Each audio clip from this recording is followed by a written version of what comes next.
આકાશવાણી અમદાવાદ વડોદરા. હવે આપ સાંભળશો ખેડા જિલ્લાનું સમાચારપત્ર, જેના લેખક છે જનક જાગીરદાર. ખેડા જિલ્લામાં નડિયાદ ખાતે આવેલા સ્પોર્ટ કોમ્પ્લેક્સમાં આવતીકાલે જિલ્લા કક્ષાના આંતરરાષ્ટ્રીય યોગ દિવસની ઉજવણી કરવામાં આવશે, જેમાં સમગ્ર જિલ્લામાંથી અંદાજિત 5 લાખ લોકો આમાં જોડાશે. સ્વયં અને સમાજ માટે યોગ વિષય વસ્તુ અંતર્ગત જિલ્લાવાસીઓ પોતાના શારીરિક અને માનસિક સ્વાસ્થ્ય વર્ધન માટે આ ઉજવણીમાં સ્ફૂર્તિથી જોડાય તેવી જિલ્લા કલેક્ટર અમિત પ્રકાશ યાદવે અપીલ કરી છે. નડિયાદના આંગણવાડી કેન્દ્રોમાં 21 અને 22 મેએ બાળક પાલક સર્જન કાર્યક્રમ યોજાયો હતો.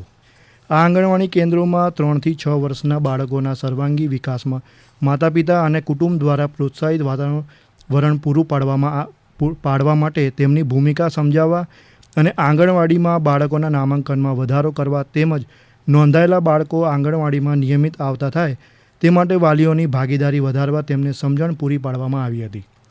આ કાર્યક્રમમાં બાળ વિકાસ યોજના અધિકારી તથા મુખ્ય સેવિકા બહેનો, આંગણવાડી કાર્યકર તથા તેડાગર બહેનો, વાલી, પ્રીસ્કૂલ ઇન્સ્ટ્રક્ટર સહિત આંગણવાડીમાં આવતા બાળકો, વાલીઓ તેમજ આંગણવાડીમાં પ્રવેશપાત્ર બાળકો ઉપસ્થિત રહ્યા હતા.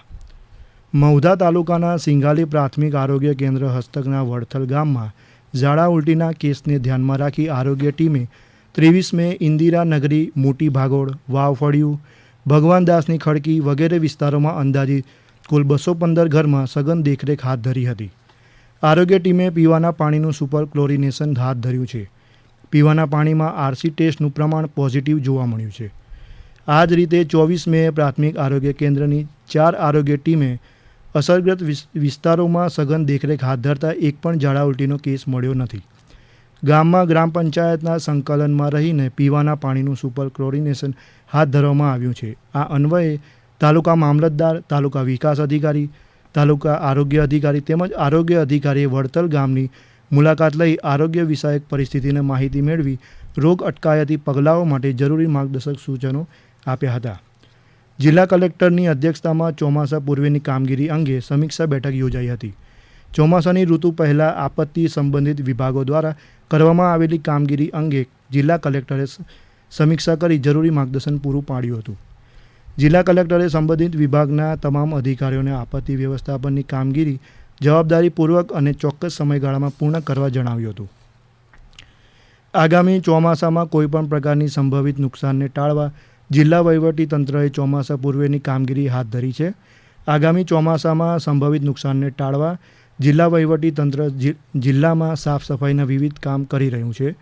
જે અંતર્ગત નડિયાદમાં નડિયાદ સિંચાઈ વિભાગે વિવિધ કાંસની સફાઈ કરી હતી. લોકસભાની સામાન્ય ચૂંટણીમાં ખેડા લોકસભા બેઠક પરથી ભાજપના ઉમેદવાર દેવુસિંહ ચૌહાણ 3,50,000થી વધુની મતની સરસાઈથી વિજેતા બન્યા છે. અહીં મતગણતરીના કુલ 28 રાઉન્ડના અંતે ભાજપના ઉમેદવાર દેવુસિંહ ચૌહાણને કુલ 7,44,435 મત મળ્યા હતા, જ્યારે કોંગ્રેસના ઉમેદવાર કાળુસિંહ ડાભીને કુલ 3,86,677 મત મળ્યા હતા. જિલ્લાના કુલ 35,891 ખેડૂતો પ્રાકૃતિક ખેતી કરી રહ્યા છે. પ્રાકૃતિક ખેતીથી ઉત્પાદિત થતી ચીજવસ્તુઓના વેચાણ માટે જિલ્લામાં કુલ 10 હંગામી હાટ શરૂ કરવામાં આવી છે.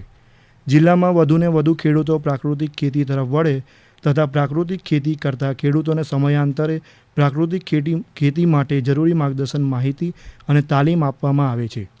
ઉપરાંત જિલ્લાના નાગરિકોને પ્રાકૃતિક ખેતી દ્વારા ઉત્પાદિત થયેલ સ્વાસ્થ્યવર્ધક ચીજવસ્તુઓ સરળતાથી મળી રહે અને પ્રાકૃતિક ખેડૂતોને પોતાની ઉપજ માટે યોગ્ય બજાર તથા યોગ્ય ભાવ મળી રહે તે માટે જિલ્લામાં તાલુકા કક્ષાએ કુલ 10 હંગામી વેચાણ હાટ શરૂ કરવામાં આવ્યા છે. જિલ્લામાં પ્રાકૃતિક ખેતીને વધુ પ્રોત્સાહન મળે તે માટે કુલ 101 ક્લસ્ટર હેઠળ કુલ 101 ખેડૂત નિષ્ણાત તાલીમ શિક્ષક અને 101 તકનીક નિષ્ણાત તાલીમ શિક્ષક અને કુલ 103 ફાર્મર ફ્રેન્ડ દ્વારા પ્રાકૃતિક ખેતી માટે ખેડૂતોને ગાય આધારિત ખેતી, ઘનામૃત, જીવામૃતનો સચોટ ઉપયોગ, પાક ફેરબદલી સહિતની બાબતો પર માહિતી આપી ફળદ્રુપ ખેતી માટે તાલીમ આપવામાં આવે છે.